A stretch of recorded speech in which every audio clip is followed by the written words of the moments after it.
The last train out of downtown Seattle smelled like rain and regret. Amara Lewis had exactly 12 minutes before her stop, and her body had already started shutting down. 72 hours. 3 double shifts. Her scrubs still carried the metallic tang of the ER, and her eyes burned with exhaustion that coffee couldn't touch anymore. She collapsed into the empty car, grateful for the silence. The city blurred past the windows, neon reflections on wet glass, the Space Needle a distant sentinel in the darkness. She didn't notice the man in the corner, didn't see the way his dark eyes tracked her movement, cataloguing threat level, calculating risk.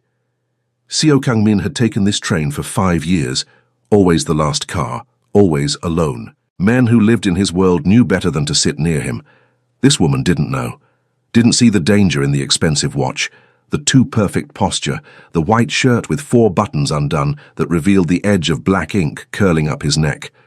Her head dropped, slowly, inevitably. It landed on his shoulder. He should have moved, should have let her fall, should have done what he always did, remain untouchable, unreachable, alone. He didn't move, and that single choice would change everything. Kang-min's first thought was tactical.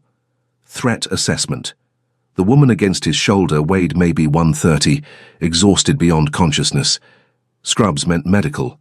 The hospital badge clipped to her pocket read, Harborview Medical Center, A. Lewis RN. Night shift rotation explained the collapsed state. No wedding ring, calloused hands, the faint scent of antiseptic and something floral. Shea butter, maybe. Not a threat, just tired. His second thought was more dangerous. She feels warm. He'd forgotten what that felt like. Human contact without calculation, without the weight of violence that followed him everywhere. For 3 years, every person who came within arm's reach either feared him or wanted something from him. This woman knew nothing, expected nothing. She just slept. The train rocked through Capitol Hill, and her breath evened out against his shoulder, soft, trusting. Completely unaware that the man she'd chosen as a pillow had ordered 3 executions in the past month alone. Kang-min's jaw tightened. He should wake her, should... Her phone buzzed in her lap. The screen lit up with a text. Mara, you alive? Don't forget Jordan's tuition is due Friday. Love you. J. Jordan. Brother, probably. Tuition meant debt. The kind that kept people working themselves to death in hospitals, riding empty trains at 2 a.m., too exhausted to notice danger sitting right beside them. The train announced her stop. Columbia City. 3 minutes. He still didn't move. At 2 minutes, her body started to shift, instinct pulling her toward wakefulness. At 1 minute, her eyes fluttered open. She blinked, disoriented, then froze completely as she realized where her head had been resting. Oh my God. She jerked upright, heat flooding her face. I'm so sorry.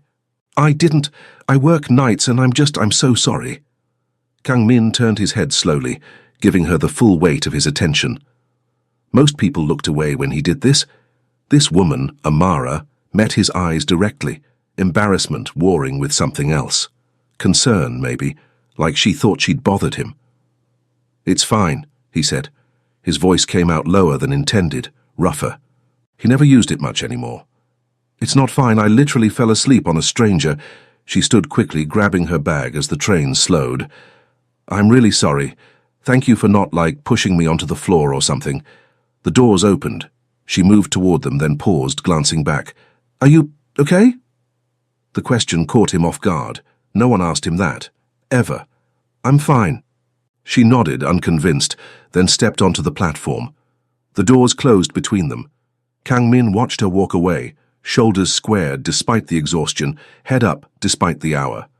Determined, resilient. He pulled out his phone and typed a single message to Jay. Run a background check. Amara Lewis, Nurse, Harborview Medical Center. Nothing invasive, just verification. The response came immediately. Boss, this isn't like you. Kang-min stared at the message, then deleted the conversation entirely. Jay was right. This wasn't like him. That was the problem. 3 nights later, she was there again. Same train, same time, same exhausted collapse into the seat. This time she saw him immediately, and her eyes widened with recognition. "Oh, hi." She hesitated, then sat 3 seats away. Respectful distance. "I promise I won't use you as a pillow again." Kang Min's mouth curved slightly, not quite a smile, but close. "It didn't bother me." Still, boundaries exist for a reason. She pulled out her phone, clearly intending to stay awake this time. Silence settled between them, not uncomfortable, just present. After 2 stops, she spoke again. "Long day?" He considered lying, considered saying nothing. Instead, he said, "Something like that." "Yeah." She leaned her head back against the window. "I get that. Some days feel longer than others." "What do you do?" He knew. He'd read Jay's report. Registered nurse, trauma unit, 3 years at Harborview. Mother deceased, father absent, 1 younger brother. Medical debt, $67,000. Student loans, $43,000. Never married. No criminal record. Nothing that explained why he couldn't stop thinking about the weight of her head on his shoulder. "ER nurse, trauma unit." She smiled tiredly. "It's rewarding and exhausting. Mostly exhausting lately." "Why nursing?" She looked at him, surprised by the question. "My mom. She had cancer. The nurses who took care of her. They made the worst time of our lives bearable.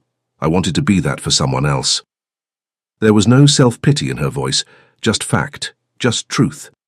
Kang Min found himself wanting to know more, wanting to ask about her brother, her debt, why someone who saved lives looked so worn down herself. But the train was slowing for her stop. She stood, shouldering her bag. "What's your name?" He shouldn't tell her, shouldn't give her anything real. "Kang Min." "Amara." She smiled, genuine, warm. "Maybe I'll see you around, Kang Min." She disappeared onto the platform before he could respond. Jay's voice echoed in his head. "This isn't like you." No, it wasn't, but he was already planning to take the same train tomorrow night. It became a ritual, neither of them named. Every night, same train, same time. They sat together now, not touching, but close. Conversations came easier. Small things at first. The weather, the city. Safe topics that revealed nothing and everything. Kang Min learned she took her coffee black with too much sugar, that she hummed when she thought no one was listening, that she had a younger brother named Jordan studying pre-med at UW, brilliant and determined, the reason she worked herself to exhaustion. She learned he was in import-export, which was technically true if you counted human trafficking as import-export, that he was second-generation Korean-American, that he never talked about his family. What she didn't know was that he'd already dismantled a cartel operation targeting Seattle nurses for identity theft, that he'd rerouted 3 shipments to avoid her hospital during a federal raid, that he had a team watching her apartment building 24/7 since the second night they'd spoken. Protection she never asked for. Danger she didn't know existed. "You're different," she said one night, 3 weeks into their routine. Kang Min's attention sharpened. Different how? Contained. Like you're holding something back all the time. She wasn't looking at him, just staring out at the passing lights. "I see it at work sometimes. Trauma patients who've seen too much. They get this look, present but distant. You have that look." His chest tightened. She was too observant, too close to truth. "Maybe I've just seen a lot," he said carefully. "Yeah." Her voice softened. "I think you have." The train swayed through a turn and she leaned slightly into him, instinctive, natural. Her shoulder brushed his. The contact lasted 3 seconds. It felt like fire. Kang Min's control, the iron discipline that had kept him alive for 15 years in a world that ate the weak, cracked. Just slightly, just enough. "Amara." She turned and their faces were suddenly too close. Her breath caught.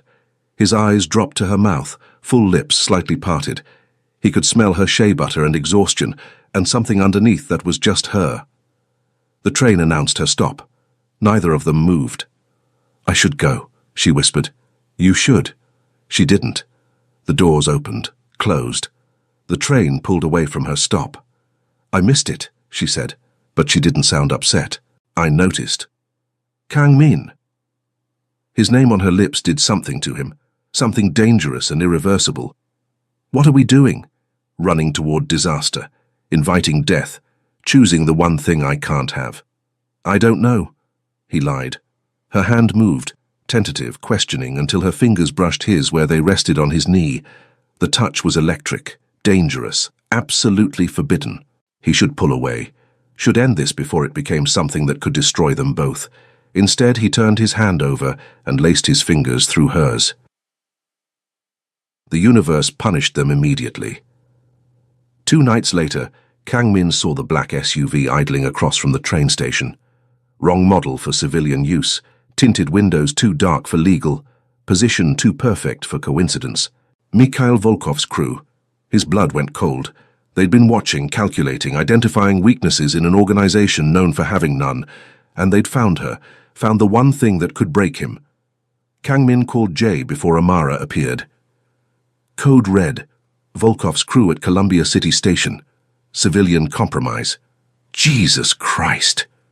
Jay's voice was tight. Boss, you need to extract yourself now before she's here. Amara emerged from the station entrance, bag over her shoulder, completely unaware of the predators watching her. Kang Min's training screamed at him. Abort, distance, disappear. His heart said something else entirely. He met her at the platform entrance, moving faster than usual. Her smile faded when she saw his face. What's wrong? Nothing. I need to leave early tonight. Confusion flickered across her features. Oh, okay, is everything... It's fine. I just can't do this anymore.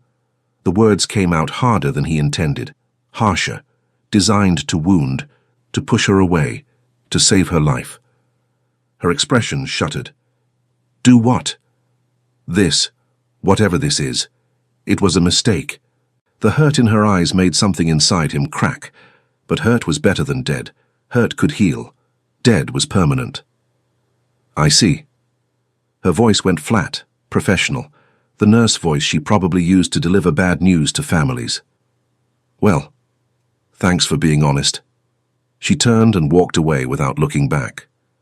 Kang Min watched until she disappeared, then pulled out his phone. Jay.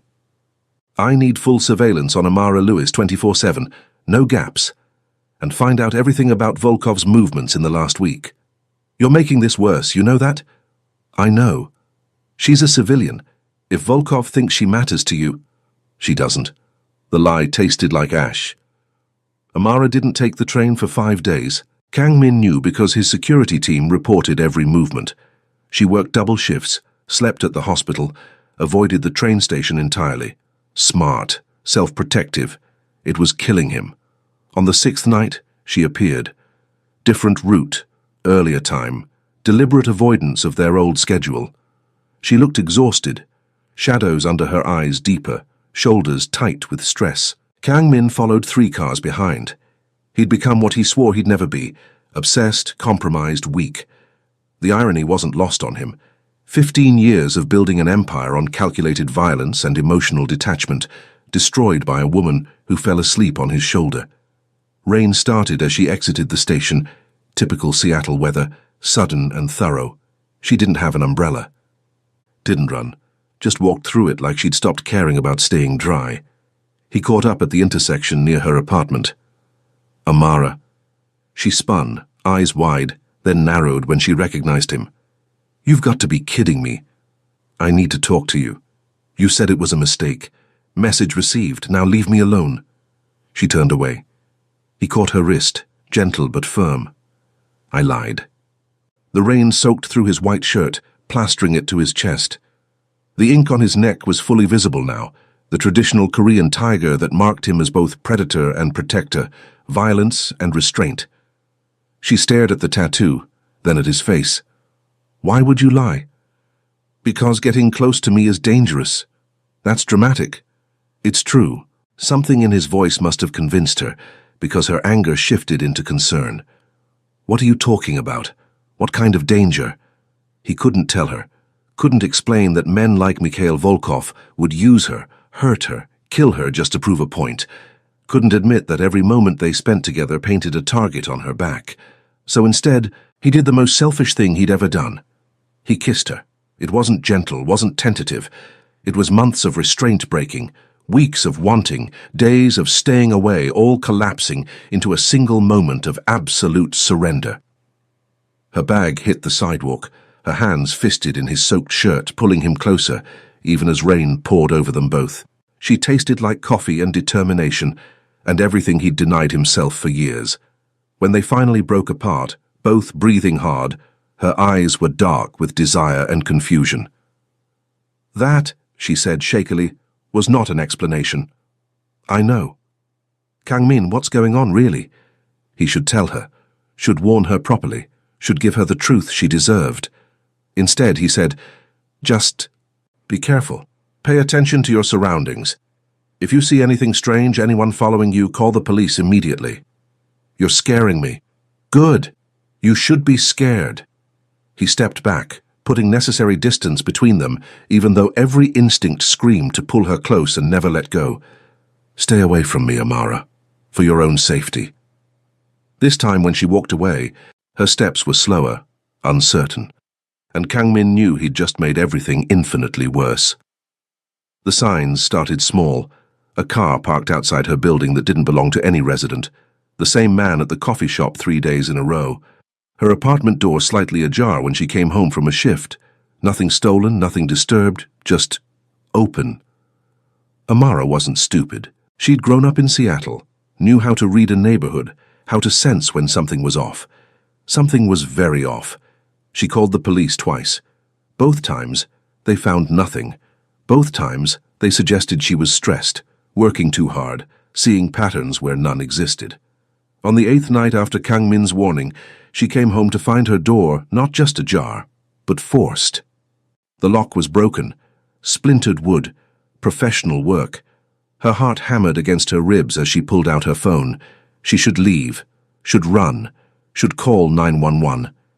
She stepped inside instead. The apartment was dark, silent, but occupied.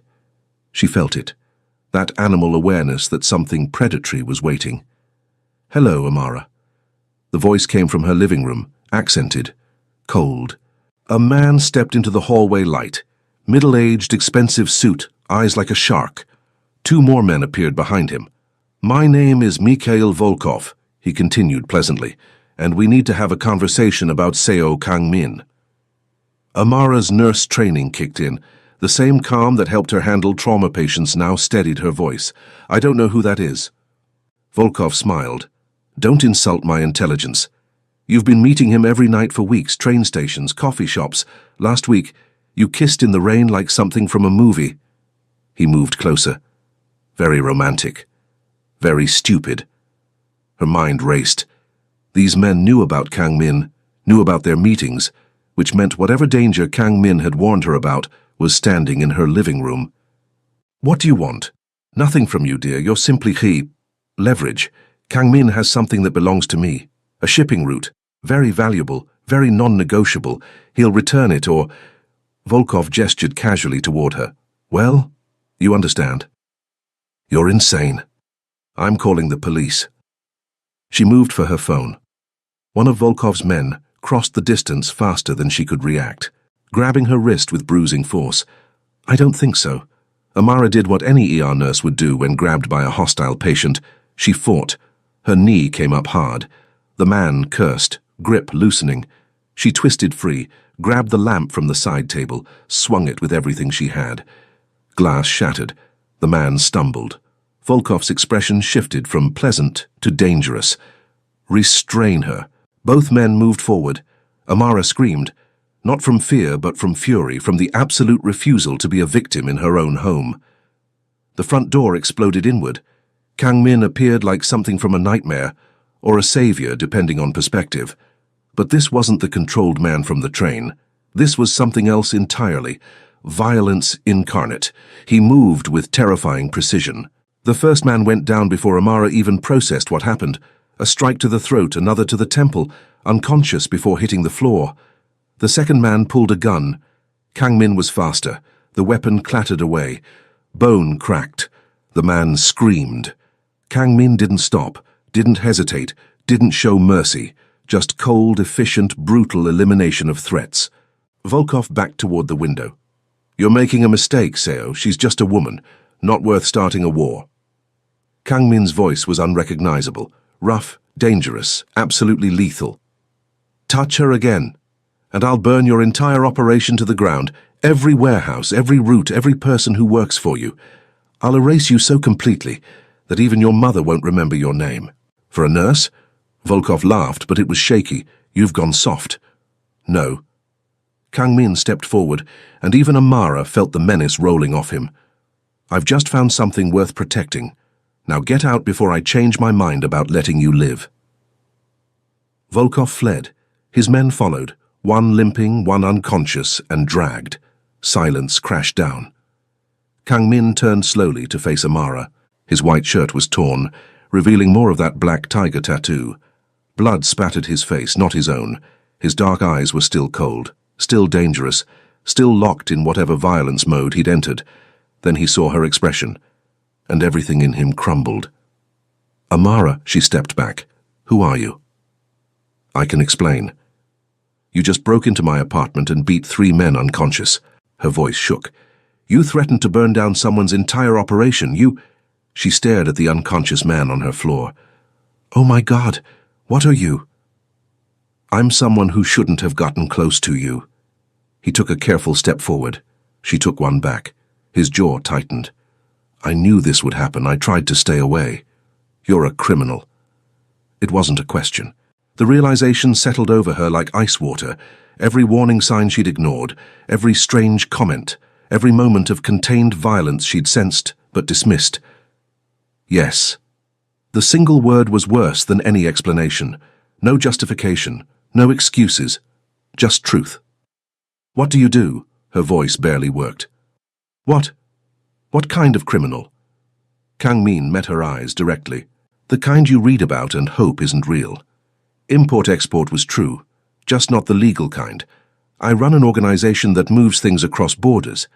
Some of those things are drugs, some are weapons, some are worse.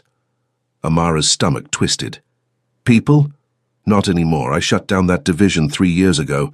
Oh, well, thank God you have standards, she said, voice breaking on hysteria. I've been sitting next to a human trafficker on the train. I kissed her. I know what I am. His voice was rough. I've known since the first night. That's why I should never have spoken to you, never touched you, never... He stopped, jaw working. But I did. And now Volkov knows you matter, which means you'll never be safe. The words hung between them. Heavy with implications Amara didn't want to understand. So what happens now? Now I fix this. Kang Min pulled out his phone. Jay, send the extraction team to Columbia City address. Full relocation package, new identity if she wants it. Financial security, protection detail for life. What? No. Amara found her voice. You don't get to do that. You don't get to upend my entire life because you... Because I what? The words came out harsh, raw. Because I made the mistake of caring about someone. Because for the first time in 15 years I let someone get close enough to be used against me? Because I chose you over everything I built? The confession hit like a physical blow. I didn't ask for that, she whispered. I know. That's what made it so easy to fall. Kang Min's team arrived within 10 minutes. Efficient, silent, professional. They swept the apartment, removed the unconscious man, replaced the broken door, erased all evidence that violence had ever occurred. Amara watched from the corner, numb. One of them approached her, a Korean man around Kang Min's age with kind eyes. I'm Jay. I've been assigned to explain your options. I don't want options. I want to go back to yesterday. I understand, but yesterday doesn't exist anymore. He gestured to the couch. She sat automatically. Mikhail Volkov doesn't forget. He doesn't forgive. Right now you're marked as Seo Kang Min's weakness. That makes you a target for every rival organization in the Pacific Northwest. So I need to disappear. That's one option. New identity, new city, new life. We can make you vanish completely. You'd be safe. What about Jordan, my brother? He'd be told you died. It's the only way to keep him safe, too. Amara's chest constricted. What's the other option? Jay glanced toward where Kang Min stood by the window, deliberately giving them space. The boss destroys Volkov completely, eliminates every threat, makes it clear that touching you means death. Then you decide if you want to stay in Seattle with permanent protection or leave anyway. And if I just choose neither, if I just go back to my life, you'd be dead within a week. The blunt assessment shouldn't have surprised her. Nothing about this night made sense. Nothing about the man by the window matched the person she'd been falling for on the train. I need time. You have until morning. After that, the boss needs to move against Volkov or risk full-scale war. Jay left. The team finished and filed out. Eventually, only Kang Min remained. He turned from the window slowly. I'm sorry. For which part? Lying to me? Putting me in danger? Breaking into my home? Or for making me fall for someone who doesn't really exist? He exists. Kang Min's voice was quiet. The man on the train was real. Everything I told you was true. I just left out the parts that would make you run. You should have let me run. I know. Amara stood, exhaustion and adrenaline and heartbreak warring inside her. I've spent 3 years saving lives. Every shift, every patient, every desperate family. I chose to help people, that's who I am. She met his eyes. Who are you, Kang Min? Really? He was silent for a long moment. Then, I'm someone who was born into violence and never learned how to leave it.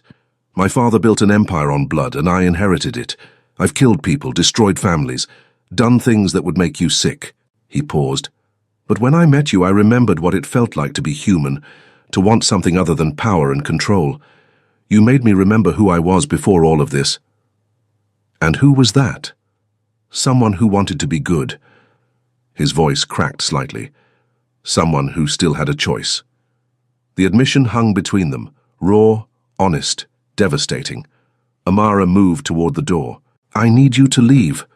Amara, please, I need to think, and I can't do that with you here. He nodded stiffly and walked to the door, paused with his hand on the frame. Whatever you choose, I'll make sure you're safe. That's not negotiable. But the rest, he looked back at her one final time. I meant what I said. You belong to... He stopped. You deserved better than this. Better than me. Then he was gone. Amara collapsed onto the couch and let herself cry for the first time all night. Not from fear. From the terrible realization that despite everything, despite the violence, the lies, the danger, part of her still wanted him. The worst part was knowing he'd seen that in her eyes. The Seattle Times ran a small article buried in the metro section. Russian businessman Mikhail Volkov found dead in warehouse fire, authorities investigating. No one connected it to the systematic dismantling of his organization over the previous months. No one noticed how his associates disappeared one by one. No one questioned why certain shipping routes suddenly became available again. Amara read the article 3 times. She'd chosen to stay, not because of fear. Jay's protection detail was discreet but thorough. She stayed because running would mean Jordan lost his sister, her patients lost their nurse. She lost the life she'd built through sheer determination and sacrifice. And maybe, she'd admitted to herself around month 3, she stayed because leaving meant never knowing if the man on the train had been real. She hadn't seen Kang Min since that night. The protection detail never approached her. Her door was fixed. Her life continued as if none of it had happened, except for the black SUV that was always parked somewhere nearby. Watching. Protecting. Tonight, she took the train home from a double shift. Same route, same time, same exhaustion. The car was empty except for one person. Kang Min sat in their old spot, white shirt with 4 buttons undone, tiger tattoo visible on his neck. He looked different, older somehow, more tired, but his eyes found hers immediately, and the recognition was instant, electric. Amara's breath caught. She should keep walking, should take a different car, should protect herself from making the same mistake twice. She sat down next to him. "Hi," she said quietly. "Hi."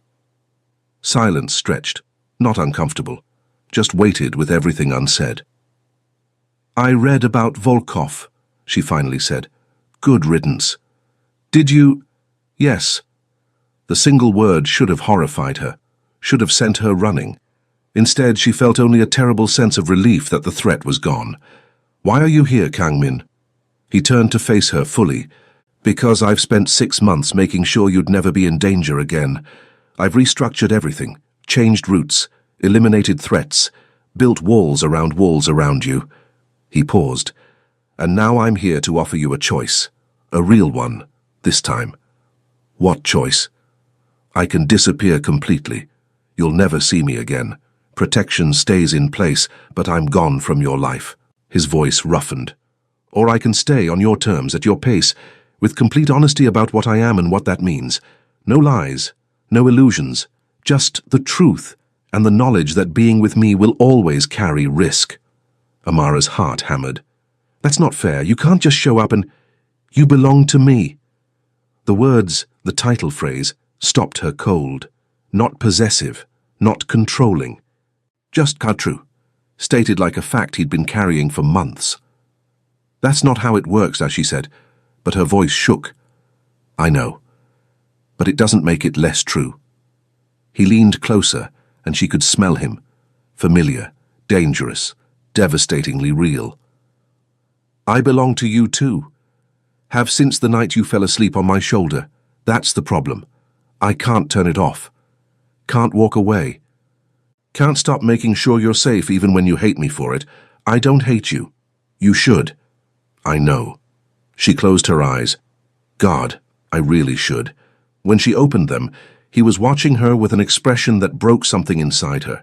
Hope and desperation and the terrible vulnerability of someone who'd never learned how to ask for what they wanted. If I choose you, she said slowly, I need rules, real ones. I don't live in your world. We don't appear in public together. You don't involve me in your business, ever. And if it gets too dangerous, if I say I'm done, you let me go. Completely. Agreed. And you have to try to be better. I'm not asking you to become a saint, but I need to know you're trying. Something flickered in his expression. Surprise, maybe, like no one had ever asked that of him before. I don't know if I can be what you need, he admitted. I don't know if you can either, but I need you to try. The train announced her stop. This time, they both stood. Come home with me, she said. Not a question, not quite a demand, just an invitation. Kang Min took her hand, the same careful, deliberate touch from months ago. Are you sure? No, but I'm choosing you anyway. They walked out together into the Seattle rain, and Amara knew with absolute certainty that this would never be a normal relationship, would never be safe, would never be the life she'd imagined, but it would be real. And sometimes real was better than safe.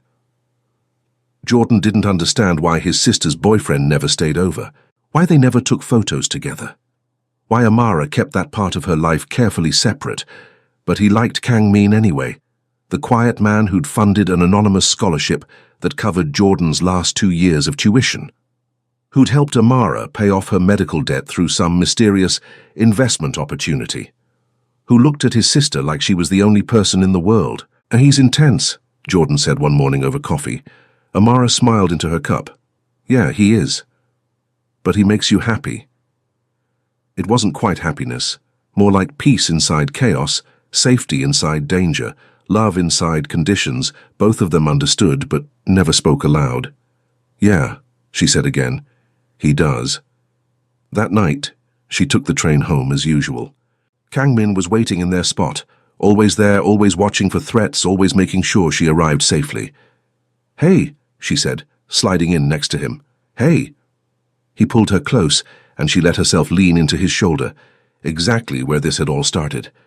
Outside, rain streaked the windows. Inside, the warmth of his body anchored her, reminded her that she'd chosen this, chosen him, chosen the complicated, dangerous, impossible reality of loving a man who lived in shadows. I love you, she said quietly. Kang Min's arm tightened around her. I know. That's the terrifying part. Why terrifying? Because I love you too, and I'm not supposed to be capable of that. Amara smiled against his shoulder. Too late now. Yeah. He pressed a kiss to the top of her head. Too late. The train carried them through the night. Two people who shouldn't have worked, who defied every rule, who chose each other anyway despite all the reasons they shouldn't. And somehow, against all odds, they made it work. Not perfectly, not safely, not in any way that made sense to the outside world. But it was theirs, and that was enough.